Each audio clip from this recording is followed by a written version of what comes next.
Welcome to another episode of my series, Mystic Minds with K Mystic, where I represent the mystic veil, the bridge between the seen and unseen worlds. This episode will be about the astral plane and egregores. So I was watching a video on TikTok where a woman said that misogyny was an egregore, which I 100% agree, because an egregore is a non-physical autonomous thought form or psychic collective entity created by the shared thoughts, beliefs, and emotions of a group. What is a thought form? A thought form is an astral entity or structure created by an intense, repetitive thoughts, emotions, and visualizations. They can be positive or negative. An example of an egregore can be a city. Yes, a city within a collective thought form, a group of people, which would be a widespread population, can manifest their own egregore that would exist in the astral plane. A sports team, religion, racism, all of these things are capable of being egregores. So, in the framework of metaphysics, the astral plane exists. This is why I was very excited to see that over 150,000 people believed in egregores. And I was very excited until I realized something. The ceiling, the part of the human mind that likes to ground metaphysical topics after it's reached a threshold of our comfort zone, or basically what science can physically prove, which there's nothing wrong with that. Science is great, science is needed, but in the realm of metaphysics, you can't really study metaphysics and then ground it to human understanding, in my opinion. Egregores have to exist somewhere. The astral plane. Why is this an issue?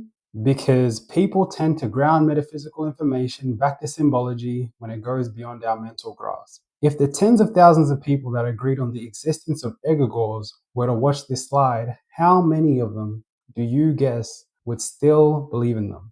The astral plane can be considered a non-physical, subtle reflection of the physical world. It also has been considered the spirit realm.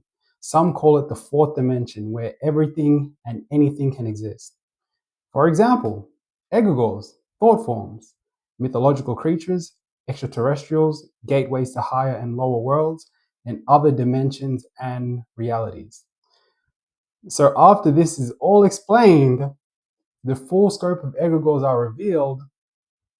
In my opinion, majority of them would go back to saying an egregore isn't a literal entity, it is a collective psychological construct.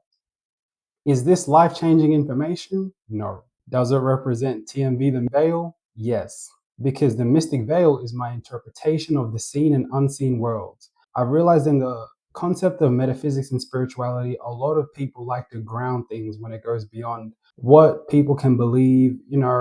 The guy from Transformers Lockdown, he said, every galaxy I travel to, all you species are the same. You all think you're the center of the universe, but you have no idea. That's kind of my opinion. I definitely believe in the seen and unseen world. So when people are looking at different metaphysical topics and they try to ground the information, of course, there's nothing wrong with that. The logical mind is great, but in metaphysics, it's kind of pointless to have that type of mind. That's why I made the video, the academic spiritualist versus the intuitive. People in general accept ideas until those ideas stretch beyond their comfort zone. So I just use the astral plane and thought forms and egregores as an example, but this is an example that a lot of us do, even me personally, with a lot of things. As soon as it gets past our comfort zone, we kind of ground it. So that is a conclusion of another episode of Mystic Minds with K Mystic, Astral Plane, and Egregores.